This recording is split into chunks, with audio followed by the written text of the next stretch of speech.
नमस्ते। मेरा नाम है डॉक्टर प्रशांत कामलिया और आज हम देखेंगे कि कैसे हम A2 मिल्क में से ज़्यादा आमदनी कमा सकते हैं। तो जैसे आप देख जानते ही हो कि अभी लाइफस्टाइल डिजीज़ बढ़ने की वजह से मार्केट में A2 मिल्क की डिमांड बढ़ती ही जा रही है। तो हम आज ये देखेंगे कि कैसे हम हमारे पूरे हड़ को A2 मिल्क में कन्वर्ट कर सके और उसमें से ज़्यादा आमदनी कमा सके।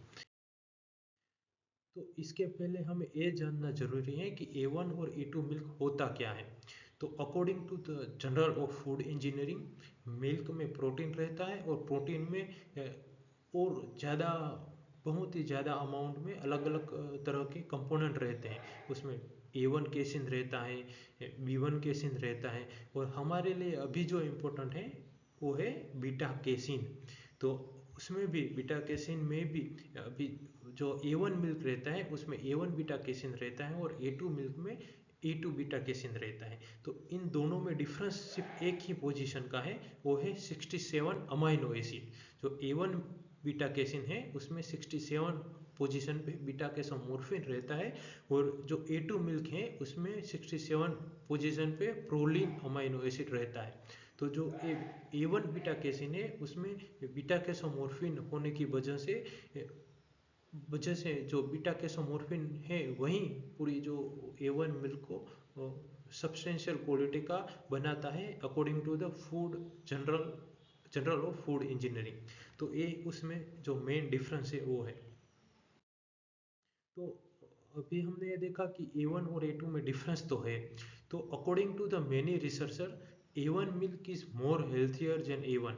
तो ये मैं आपको बता रहा हूँ वो according to the journal of food health engineering के मुताबिक मैं आपको बता रहा हूँ। और अभी जैसे जैसे हमने देखा कि लाइफस्टाइल डिजीज बढ़ते जा रही है वैसे वैसे A2 मिल्क की डिमांड भी मार्केट में बढ़ती जा रही है। तो अगर हमारे फार्मर के पास A2 मिल्क प्रोड्यूसिंग करने वाला काव रहेगा तो वो अपने मिल्क को ज़्यादा से ज़्यादा पैसों में ज़्यादा से ज़्यादा आमदनी कमा सकता है। तो A2 मिल्क रहता है उसमें बीटा कैसोमोर्फिन नहीं रहता और नहीं रहता इसकी ही वजह से ही उसमें लाइफस्टाइल डिजीज है उसका चांसेस कम देखने को माना जा रहा है। और जब भी A2 मिल्क होता है उसमें जैसे हमने देखा 67 पोजीशन पे प्रोलीन अमाइनो एसिड रहता है तो इजीली ब्रेक डाउन होता है और उसकी इजी ब्रेक डाउन होने की वजह से वो हमें इजीली डाइजेस्टेबल भी रहता है। तो जैसे आप जानते ही हो कि FSSAI ने कुछ समय पहले एक गाइडलाइंस जाहिर की थी। उसमें उसने बताया था कि कोई भी जो डेयरी फार्मर्स है और A1 और A2 मिल्क के हिसाब से मार्केट में उसका सेलिंग नर नहीं कर पाएगा। लेकिन FSSAI ने उसका ये जो ईयरली जजमेंट था वो रिवोक कर लिया है और अभी उसमें उसने ऐसा बताया है कि आप इसी तरह से चाहे तो कर सकते हो।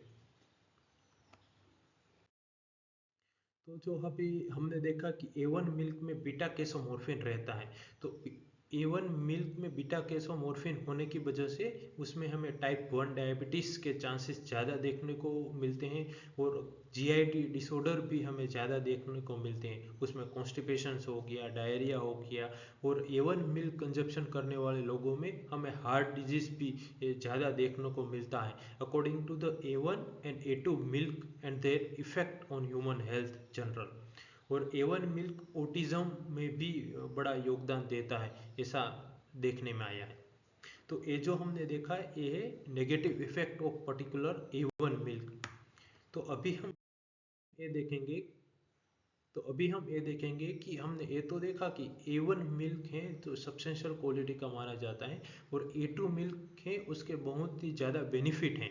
तो वो हम बेनिफिट देखें तो उसमें पहला तो यही है कि वो इजीली डाइजेस्टेबल रहता है और दूसरा कि जो हमारी हार्ट हेल्थ है वो A2 मिल्क की वजह से प्रमोट होती है। और तीसरा हम देखें तो उसमें इम्यूनिटी सिस्टम भी ज़्यादा पावरफुल रहता है ऐसा देखने में आया है। इसमें कैंसर का भी चांस कम होता है और इसमें डायबिटीज़ जो A1 टाइप 1 डायबिटीज़ हैं वो A2 मिल्क कंजप्शन करने वाले लोगों में कम पाया जाता है। और हमारे हार्ट अटैक के इश्यू को भी A2 मिल्क कम करता है। और जो हमारे जॉइंट रहते हैं उसमें आर्थराइटिस होता है, रोमेटोड आर्थराइटिस होता है तो A2 मिल्क कंजप्शन करने वाले लोगों में ये भी कम देखने में आया है। तो जो हमारे ब्रेन है, ब्रेन का डेवलपमेंट है, वो भी A2 मिल्क इम्प्रूव करता है। और तीसरा जो मोस्ट इम्पोर्टेंट है वो हमारे स्किन और हेयर को भी ग्रोथ करता है। और अभी हम देखते हैं कि ह्यूमंस में इनफर्टिलिटी के प्रॉब्लम बहुत ही ज़्यादा देखने को हमें मिलते हैं, तो A2 मिल्क कंजप्शन करने से फर्टिलिटी भी इम्प्रूव होती है।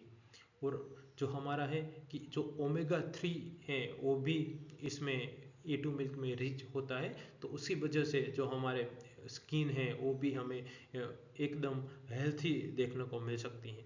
और A2 मिल्क में vitamin D, vitamin A, B1, B2 और एंटीऑक्सीडेंट बहुत ही ज़्यादा अमाउंट में रहते हैं। इसकी वजह से हमारी ऑल ओवर हेल्थ पे ज़्यादा अच्छा बेनिफिट रहता है।